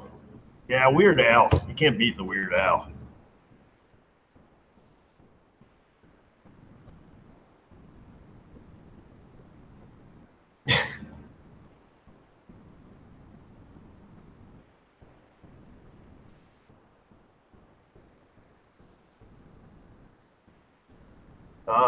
Houston Ward, I guess we'll get back to this a little bit. He asks, is an amp clamp good for a draw test? It is. I mean, that's what I use for parasitic draw tests. Now, if you start to get down, let's say you're going to go below, 100 milliamps, you can make yourself, a multiplier. So you just take, like the wire you have it around, however many, you loop it, you can make a, loop it around 10 times and it will amplify your signal 10 times, and so on. So Pete Meyer over at Motor Age on YouTube, I believe he shows that in one of his videos. I'm not 100% positive. Of course, read Motor Age magazine. I know he's mentioned it in there. I get on so many different things. I can't decipher, what did I read that, or did he show that? I believe he shows that. Keith may know right offhand, but yeah, it shows how to, loop the wire around, your inductive pickup, so you can essentially turn your low amp clamp, into just multiplies. That's just measuring the magnetic field. So what do we got here? Tom, the Frugal Prepper from the Frugal Prepper channel. Happy Valentine's Day, sexy man. Oh, Tom, thanks, bro. That's awkward. Oh, okay, yeah. So Joe just wrote, yeah, he does Pete Meyer. Yep. Yeah, I knew it was Pete, but I couldn't remember if he had a video on it or not.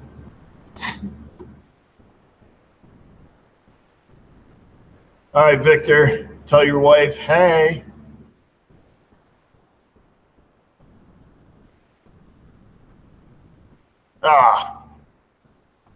Just got shut down by Helga. She says, that's not how it works, Eric, but nice try. Besides, you've already had my apple pie.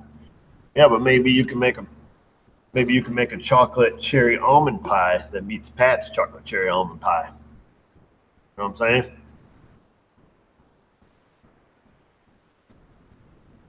Take my pie and run. I lost my video. Where is it? There we go.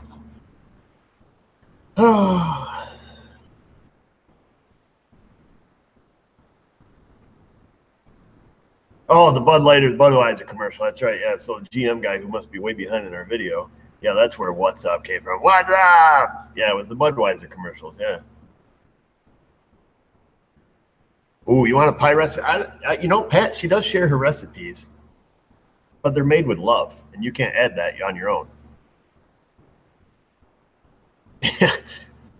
Yeah, Helga probably will smack the crap out of me. That's the only reason I can say this stuff, because she's in Pennsylvania right now, and I'm here. So I'll get away with it for now, but I'm sure she won't forget.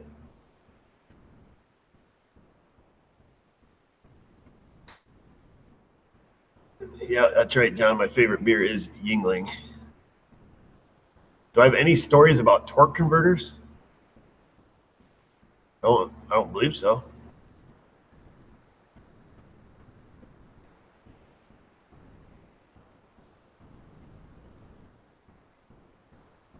My hiring, I'm not. The SMA Food Network. I know Mrs. O is always cooking up in there. Finally convinced her that we should put a kitchen in there. So she's all good with that.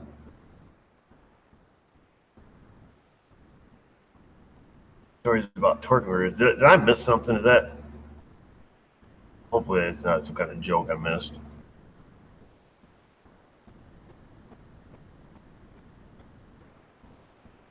Let's see. We got Albany.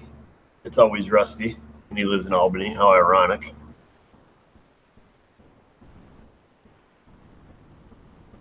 Oh, what type of torque converter? Transmission or wrench adapter? Good ear, W.W. Wrenchy. Good ear. What's my go-to diagnostic tool? That one.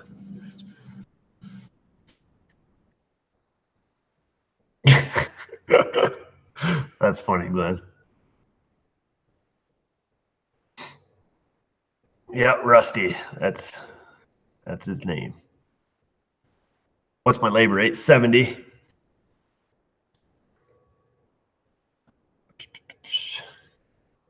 Oh, we got Cortland, New York up in the house. That's pretty close by.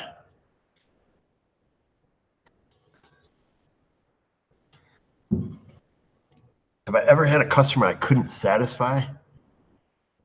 Yeah, perhaps. I always ask my customers if they're not happy to please let me know. I can't think of one right offhand, but perhaps if it comes to me, I'll go back on that. Let's see, classifieds. So he writes, "Hey Eric, I asked you about the plenum on my Ram last week. I did the job and no more crankcase vacuum, but I'm still using a quart of oil every 250 miles. Should I be looking at valve seals and rings? Holy smokes, bro. That's pretty bizarre. So you fixed the lower plenum, but the thing's still sucking oil? I mean, I would assume, if you're looking at rings and valve seals, I mean, you would have to have a pretty substantial amount of blow-by. I'd be checking that first. If you're using that much oil, you sure the PCV isn't, gummed up or something like that, where it's just scavenging it out of the crankcase. It sounds like it's time for a rebuild if you're going through that much. Time for some 50 weight.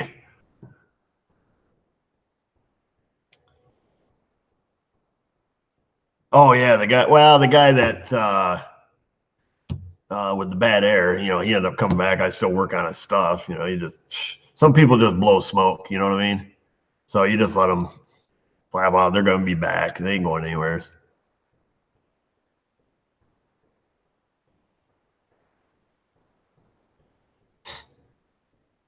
Yeah, some slick 50.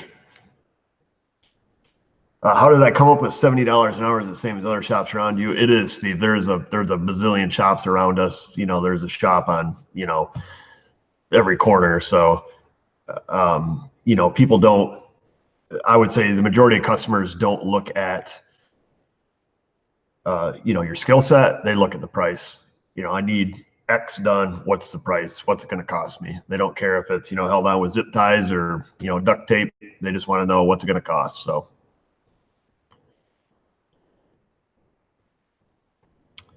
Have I ever had a customer that thought you ripped them off? I did. In my 15 years we've been here, however long it's been, 13, whatever.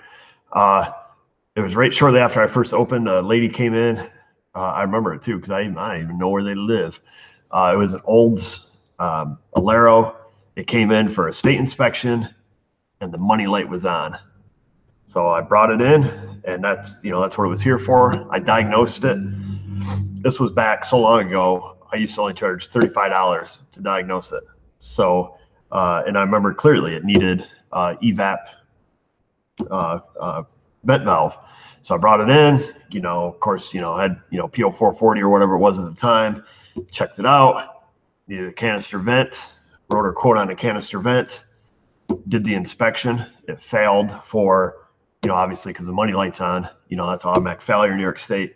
And it had some other mechanical problems like, tie rod end or ball joint or something, just something silly. So I did exactly what she asked. I did the inspection, which you pay in New York State, pass or fail, state regulations, $21, whether you get a sticker or not. I diagnosed the vehicle, charged her to diagnose it, and then provided her with an estimate for the repairs. I did what I was hired to do. The boyfriend came in. Oh, great. Yeah. Oh, he gave me the estimate. He's like, oh, great, man. Okay. Well, I'll talk to, my girl and we'll get this scheduled up, whatever. I'm like, okay, let me know. Later on that day, like she comes back in like all hot and bothered and all puffed up, and, mother effing me and everything else about the whole ordeal. So I let her do her little thing. She, let her sit there and run her mouth. She finally shut up. I went in there. Here's your money. Have a nice day. Problem solved. I'm not going to sit there and get in a pissing match. Obviously, there was either a lack of communication or she was just being a jerkwad. So what is it? 30, 50 some dollars, whatever it was. Here you go. Take it. I don't need it. Have a nice day. Never seen them again. So, and now they're driving piece of crap, rusty, crappy cars. So whatever, dude, you come in here. I don't have time for that crap. So I don't rip people off. Obviously I could have, pursued this, but for $50, you're not gonna, I didn't rip it off. Did exactly what you asked. I diagnosed check engine light. I did your inspection and provided you with an estimate. Granted, I was, I clearly, if the whole stupid thing gets dragged out in the small claims court or whatever, wherever it ends up going, you have a case, you've done it, you have a signed work order, whatever, take your signed work order, go cry your tears into this, go to somebody else's shop. I really don't care. What we got here? Jared, PO11, PO14 intake exhaust advance on 11 Kia Optima. Dealer first diag, new oil control valve. I told them to check timing. Dealer is now replacing long block per recall, free of charge. Sometimes it pays to push back. Oh, heck yeah. In that case, I did, I had a few customers that had those that were getting recall notices about it. And a few of them had stopped by to ask me about it. They didn't have codes, but they were asking me about it. I remember this specifically, 2 or 3 of them that came in and where they were supposed to take them in to have them inspected for whatever reason. And they were thinking not doing it. And I encouraged them to, when they're, near the dealer to stop and at least have it checked. But that's good. The dealer made it right with you. It's kind of funny though that they, misdiagnosed it the first time. Well, I mean, it's not funny. It's kind of pathetic because if those were hard codes and the timing indeed was advanced, it should be clear as day to pick up on a scope.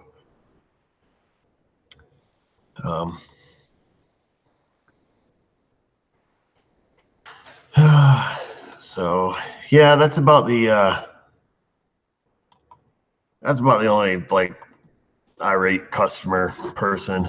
I did get pissed off at one lady once, so I went to her house. That was back in my what I call my anger management days. That was back when I drove a Dodge. Did I just say it out loud?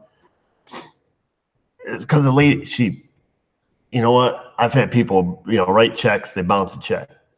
I know all my customers, and sometimes accidents happen. Money doesn't get transferred. I've had maybe 5 or 6 bounce checks. Every one of them has a legit excuse, and these are these are working class people. It was a mistake, husband was supposed to put money in something, whatever, I don't charge them. You just pay the bank fee, the $10, whatever, and just, give me another check. Everything's good. Life goes on. We're still happy. We shake hands, we smile, we hug, if they're huggers. And, you know, everything happens. But I had a lady come in and just burned my biscuits because she wrote me a check. I helped her out, came in. I remember it was a Chevy Cavalier, a blue one. And this was a long time ago, and she had a noise in her heater. And I turned it on. Something's in the blower motor. Okay. We take the blower motor out. It had a cigarette cellophane in there from a pack of cigarettes. It was sitting in there making all kinds of noise. Emptied it out, bought a heater box, put it back in, tighten it up, go in, you know, you pay them a half hour or whatever the time was. It wasn't very much. And she's like, oh, do you mind if I write you a check? Yeah, sure, lady. You've been here before. Writes me a check on a closed account. That's not bouncing a check.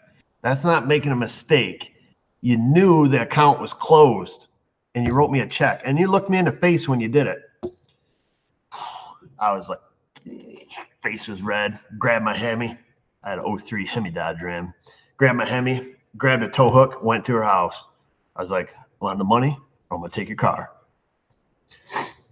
Mrs. O was like, not impressed with me at that time. I was like, at that point, like I said, I had anger issues. I didn't give a damn. I was going to leave with my $30 or I'm going to leave with the Cavalier dragging behind the Hemi Dodge Ram. Either way. So, yeah, and having it on a closed account, that was fraud. But I don't know. I handle things the old-fashioned way. I ain't going to call like, hey, cops, there's a fraud department. No, I'm just going to go take your damn car. That's what I'm going to do. I don't know if the old Hemi Dodge Ram would pull her. That thing was terrible. Oh, we take checks, cash, or credit cards. Don't matter to me. But, you know, I mean, I helped her out. And, you know, if you don't have the money, she should have just told me, I don't have the money. Okay, well, I'm still going to fix your heater box, and you're going to stop back and pay me when you can. That's pretty simple. You just got to tell me.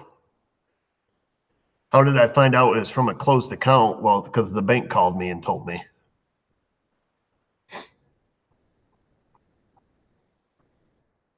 Well, like you say, Cat's rule say, just let them go.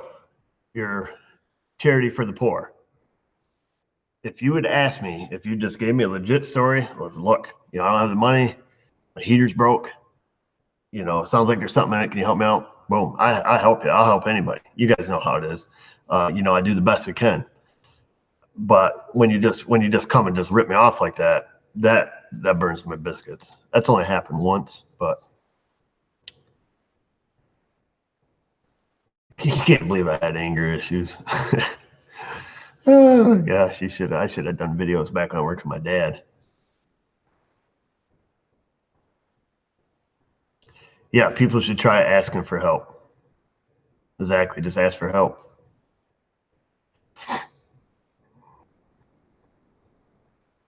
VW Wrenchy writes, Eric, the EGR has no reading, just zeros on the scan tool. Weird or what? I guess I'd have to know what you're working on, VW. I think you had a 3.8 Chevy, right? If I remember right.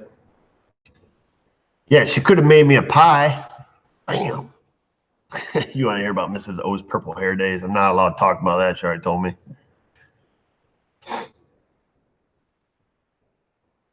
Fastest car I've ever driven, 94 Mazda RX-7.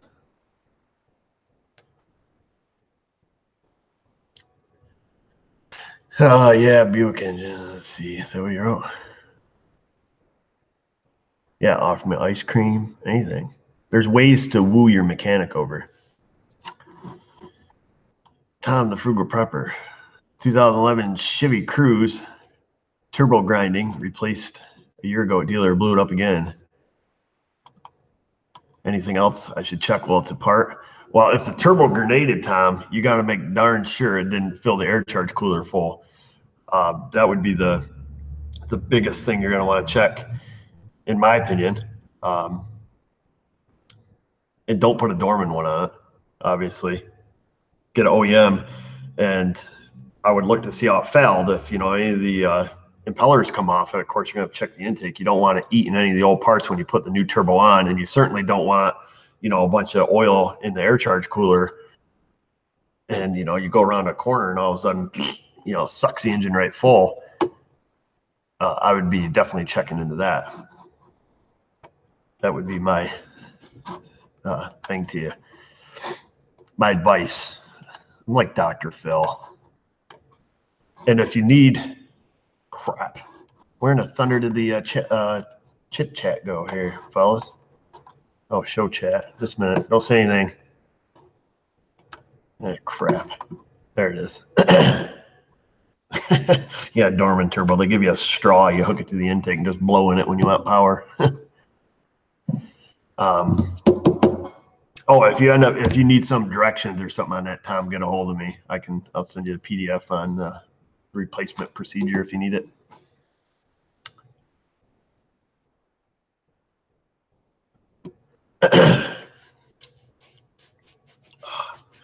Let's see. So we got some videos coming out.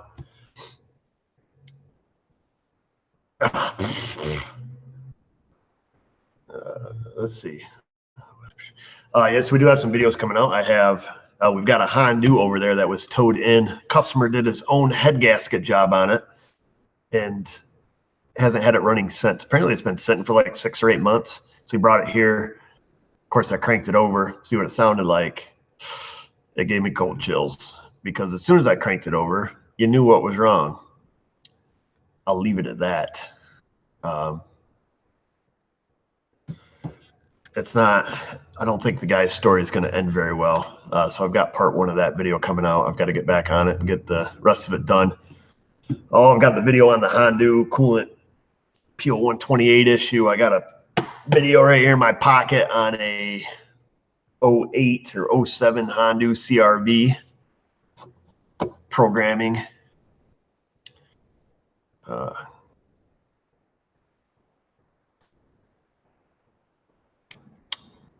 09 Accord with intermittent long crank when warm, starts fine when cold, good fuel pressure. I think, didn't you write in about this last week? Then we talk about verifying fuel pressure was actually pressurized fuel, not pressurized air.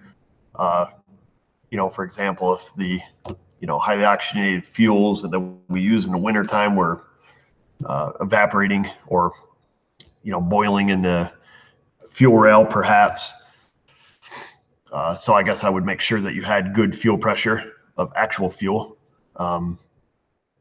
Maybe starter, pressure regulator, PCM software update. I don't know if there's any TSBs on it for that. That would be one thing I would check. And that's one thing I talk about in the video that I have in my pocket. Always a good place to start once you gather your data and see what the long crank is being caused from. Is it fuel delivery issue or spark or timing or what's happening as far as that goes.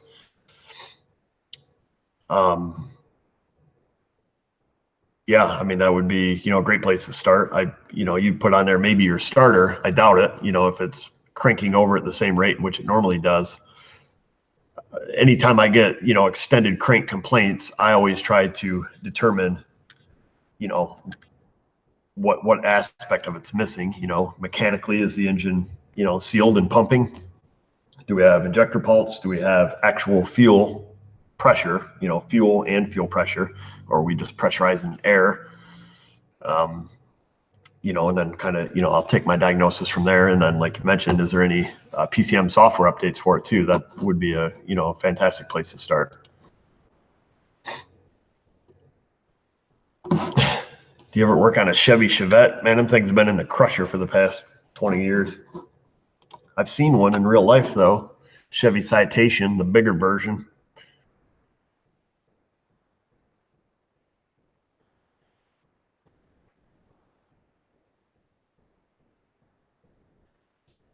Lethal Mercury writes, can you do a video on, whoop, it's going by too quick. On testing Honda AFR sensors, particularly showing the vehicle side voltages. So a lot of AFR sensor testing, unless you have a microamp clamp, are typically done almost exclusively with scan data, in my opinion. And I don't know if Keith's still in here. I'm sure you would probably agree with that. Just because of how they work. If you're going to check the amperage output, on the AFR, how it works, you have to have a microamp clamp, which are very, very expensive. And a lot of people don't have them. I don't have one. So I, like I say, I go exclusively off scan tool data when I'm diagnosing AFR sensors. But yeah, perhaps if I get one in that has an issue, I can, we'll do a video on it. Oh, W.W. Wrenchy, if I tap on the EGR on my 3800 Series 3, could it be stuck? Where does it feed from? O2. I kind of lost me on that a little bit.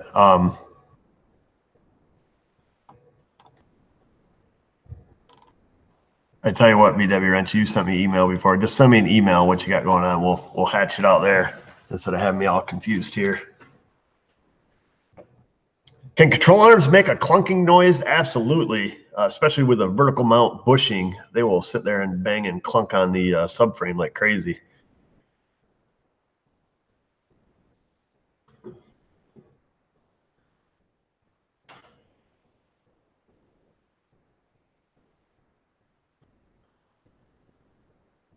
What was the first car I ever fixed? Oh, I have no idea. No idea.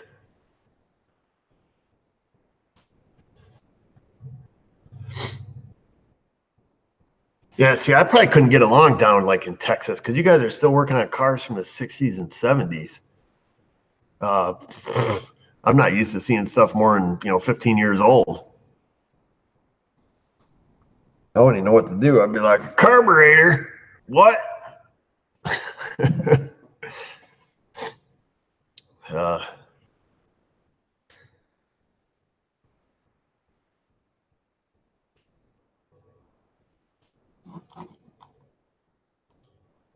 See, Muggsy, my dog, he wrote 11 CRV with a PO420 rear O2 sensor not fluctuating, or is AFR sensor different? Cat inefficiency, how to verify bad cat temperature at front and rear. So there's some old school method there.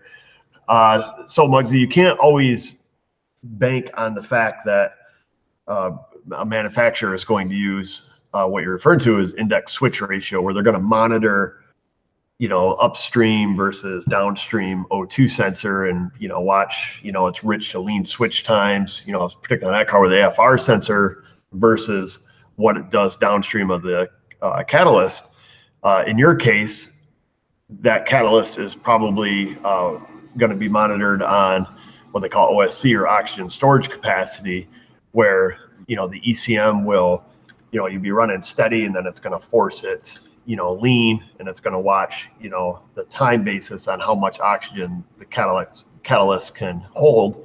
And then if it falls within, that threshold, it'll pass. But if it doesn't, they force it lean, then all of a sudden the catalyst drops right off. Then you're going to start setting catalyst efficiency codes. So you have to know how the ECM tests your particular vehicle. It's going to be index switch ratio or, oxygen storage capacity. So you have to know that first.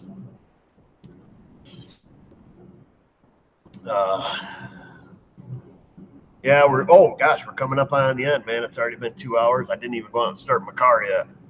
Didn't even kill a polar bear during this episode. Did I ever steal my dad's car? I did not. I used to steal his gas until he tricked me one day. Filled up his gas cans with diesel fuel. I think I already told you guys that story when I lit my mini bike on fire, trying to drown the spark plug.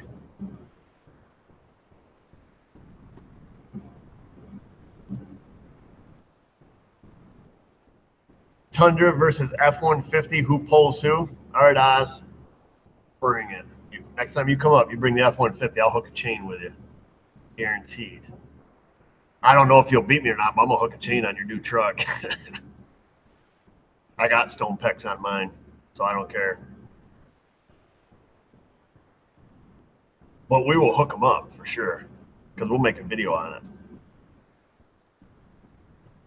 That would be awesome, though. Oh, you will not bring your F-150 up and let me hook a chain to it. I know you won't. You'll be like, oh my gosh, you're going to get it dirty. And that voice right there, that's your voice.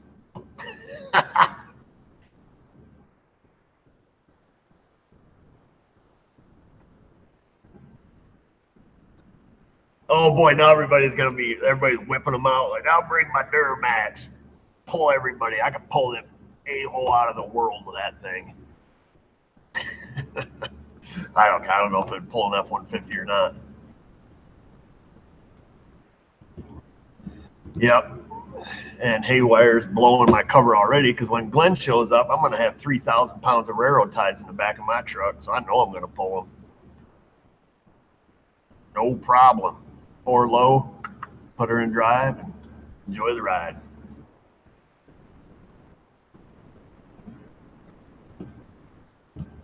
What else we got?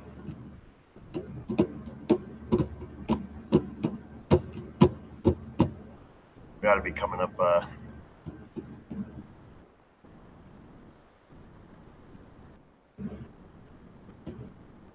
Have I seen the video on the Dodge pulling a Chevy? There's so many of them videos I can't keep track of them. You know, you go on there and watch and all that stuff. Everybody's hooking chains and having big competition. You know, I don't. Power to weight ratio is what it comes down to. If you can load that baby up with a couple thousand pounds in the back, low range, as long as you got enough tires to hook, you can pull.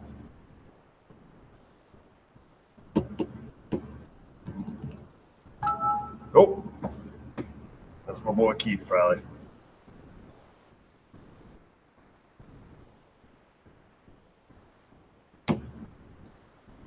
Oh, looks like might have to cut this short, guys.